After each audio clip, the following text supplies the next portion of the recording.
तो video pause करके आप लोग उतार लीजिएगा, हम क्वेश्चन की ओर चलते हैं। ठीक है, तो क्वेश्चन मेरा क्या बोल रहा है, पहले हम लोग क्वेश्चन 1 को देखेंगे। ठीक है, पहले क्वेश्चन 1 को हम लोग बनाते हैं। आप लोग कॉन्सेप्ट समझ गए होंगे, उसके बाद ही हम क्वेश्चन पर आते हैं। ठीक है, एक चलती ट्रेन उत्तर की तरफ आगे बढ़ रही है, यानी कि एक चलती ट्रेन है, ये उत्तर की तरफ जा रही है। ठीक है, यानी ये उत्तर की तरफ जा रही है। ठीक है, तो धुआं किस दिशा में जाएगा, तो आप लोग क्या बोले थे कि जब ट्रेन चलती रहेगी, कॉन्सेप्ट आप लोग जस्ट पीछे क्या आप लोग समझे कि जब ट्रेन चलती रहेगी तो उसका जो डायरेक्शन होगा उसके अपोजिट डायरेक्शन में होगा। ठीक है, उसका जो धुआं होगा, वो जो धुआं होगा ट्रेन जिस दिशा में चल रही है उसके अपोजिट में होगा। यानी कि ट्रेन चल रही है किस दिशा में, ट्रेन चल रही है उत्तर में, तो उसका जो धुआं होगा इसके अपोजिट में आएगा। अपोजिट में क्या होता है, नॉर्थ का अपोजिट होता है साउथ। ठीक है, इसका जो आंसर हो जाएगा साउथ होगा, यानी कि 1 का आंसर क्या हो जाएगा, साउथ।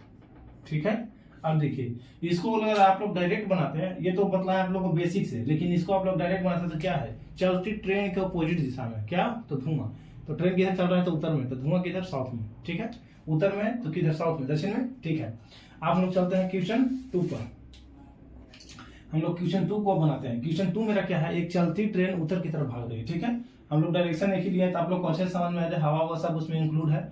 एक चलती ट्रेन उत्तर की तरफ भाग रही है। ठीक है, ये उत्तर की तरफ भाग रही है। अब देखिए और हवा पूर्व की दिशा में है, यानी हवा पूर्व की दिशा में, यानी क्या हो जाएगा, यह हो जाएगा ईस्ट। ठीक है, यानी ये इधर चल रहा है। ठीक है, ये उत्तर की दिशा में चल रहा है, यानी ये जो है इधर से मार रहा है। ठीक है, उत्तर की दिशा में, और हवा जो है पूर्व की दिशा में। तो अब बतलाइए कि धुआं का दिशा किधर होगा, तो अब बतलाइए। इतना यहाँ पे समझिए, ये क्वेश्चन समझने लायक है। ठीक है, इस क्वेश्चन को आप लोग समझ गए तो इसका जो लॉजिक बनेगा ये इसी के बेस पे बनेगा, जो भी हम समझाने वाले हैं। ठीक है, इसका जो लॉजिक होगा, जो भी समझाएंगे हम, इसी के बेस पर इसका लॉजिक तुरंत बन जाएगा। देखिए क्या होगा, हम क्या बोले कि ट्रेन तो चलती दिशा में है। ठीक है, तो पहले जो ये जो डायरेक्शन करेगा धुआं का, ये जो डायरेक्शन निकालेगा वो क्या कहेगा, ये कहेगा कि मेरे अपोजिट में चलेगा, क्या, तो धुआं। तो इसके अपोजिट में, तो इसके अपोजिट के अनुसार क्या हो जाएगा, ये तो साउथ में हो जाएगा। ठीक है, इसके अनुसार धुआं हो जाएगा, यानी चलती ट्रेन के अनुसार धुआं साउथ में आएगा। ठीक है, अब बोलेगा कि हवा, हम भी चल रहे हैं, हम भी तो उसमें इंक्लूड होंगे, हम भी तो हवा को धुआं को धक्का देंगे, क्योंकि हम भी चल रहे हैं।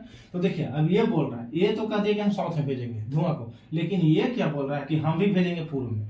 तो जब ये भी क्या करेगा कि पूर्व में जब इसको धुआं को भेजेगा, तो यहाँ से जब ये धुआं आएगा, अब इसको जब पड़ेगा तो सीधा रिजल्टेंट यहाँ पे आ जाएगा।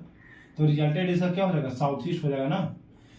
जब ये दो डायरेक्शन ऐसे चल रहा है तो सीधा रिजल्टेंट आएगा उसके बीच में। ठीक है, यानी कि ये सीधा अपोजिट यहाँ मारेगा, ये इसको इधर चलेगा, तो इसका अपोजिट सीधा रहेगा कहाँ, साउथ ईस्ट में। ठीक है, तो देखिए इसको हम लोग कैसे बनाते हैं लॉजिकली, इस पे लॉजिक लग गया। क्या लॉजिक लग गया है कि हम लोग जब भी अभी पढ़े थोड़ा देर पहले कि धुआं जो होगा, यदि ट्रेन चलती ट्रेन है और उसमें धुआं भी इंक्लूड है, तो अपोजिट डायरेक्शन। ठीक है, ट्रेन का अपोजिट, ट्रेन किस दिशा में चल रहा था, उत्तर में, तो उत्तर का अपोजिट क्या हो जाएगा, उत्तर का अपोजिट हो जाएगा दक्षिण, यानी साउथ। ठीक है, उसके बाद बोल रहा है प्लस हवा भी सीखे थे हम लोग, तो प्लस हवा किधर है, ईस्ट में। हम लोग 1 में जब यहाँ पे कॉन्सेप्ट लिखे थे, जस्ट आप लोग पीछे देखिएगा वीडियो को पीछे करके, तो यहाँ पे क्या कॉन्सेप्ट लिखे थे कि धुआं का डायरेक्शन क्या होगा, चलती यदि ट्रेन चल रहा हो उसमें धुआं भी इंक्लूड हो, तो हम लोग क्या लिखे थे कि चलती ट्रेन के अपोजिट दिशा में धुआं प्लस हवा। ठीक है, तो चलती ट्रेन के अपोजिट दिशा में धुआं प्लस में क्या, एयर। ठीक है, यानी कि साउथ ईस्ट में, इसका आंसर जो हो जाएगा साउथ ईस्ट हो जाएगा। ठीक है, आप लोग इसको समझ गए। अब चलते हैं हम लोग क्वेश्चन 3 की। ठीक है, जितना भी मिटा रहे हैं आप लोग रोक के वीडियो को पॉज करके आप लोग इसको नोट डाउन कर सकते हैं। ठीक है, अब देखिए क्वेश्चन चलते हैं 3 में। 3 क्या है, यदि ट्रेन रुकी हुई हो तो धुआं निकल रहा हो। ठीक है, यदि ट्रेन रुकी हुई है धुआं निकल रहा है, हम लोग को तो ट्रेन का डायरेक्शन पता नहीं है। ठीक है, बट देखिए, और हवा पूर्व दिशा क्यों चल रहा है, देखिए ट्रेन रुका हुआ है, कोई सेंटर मान लीजिए रुका हुआ है, लेकिन धुआं फेंक रहा है। ठीक है, अब जो हम क्या बोल रहे हैं कि ट्रेन रुकी हुई, धुआं जब निकल रहा है, तो ट्रेन रुका हुआ है, तो ये ट्रेन हम लोग को, जो ट्रेन है वो हम लोग को धुआं को फाइंड नहीं करेगा कि धुआं किस दिशा में जाएगा। ये इस पे डिपेंड नहीं है, ट्रेन पे डिपेंड है, धुआं नहीं रहा, बस धुआं निकल रहा है। ठीक है, वो किस पे डिपेंड रहेगा, धुआं का जो डायरेक्शन होगा ट्रेन पे नहीं रहेगा, किस पे हो जाएगा, हवा पे। हवा जिधर चलेगा उधर क्या होगा, धुआं भी चलेगा।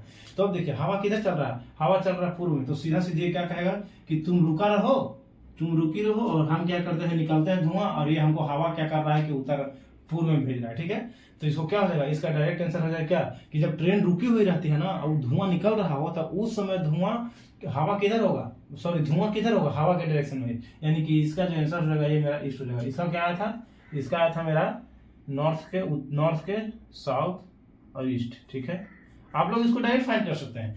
फिर से इसको हम दोहरा बतला देते हैं, ठीक है। आपको फिर से हम यहाँ पे बतला देते हैं कैसे होगा। देखिए, यदि ट्रेन चल रही हो, ट्रेन जब चलती है, यदि ट्रेन चल रही हो और ट्रेन भाग रही हो, और तो वो पूछता है कि उसका धुआं का डायरेक्शन क्या होगा, तो सीधा बोलेंगे कि जिस तरफ ट्रेन चल रही है उसका अपोजिट डायरेक्शन में क्या कर देंगे, धुआं को निकाल देंगे, ठीक। अब ये मेरा हो गया। यदि ट्रेन चल रही हो प्लस में हवा भी अगर चल रही हो, तो क्या करते हैं कि जिधर ट्रेन चल रही है उसके अपोजिट डायरेक्शन हम लोग धुआं को निकाल देते हैं, और प्लस में क्या करते हैं, उसके अपोजिट डायरेक्शन में निकाल के प्लस में हवा वाला है उसको इंक्लूड कर देंगे, ठीक है।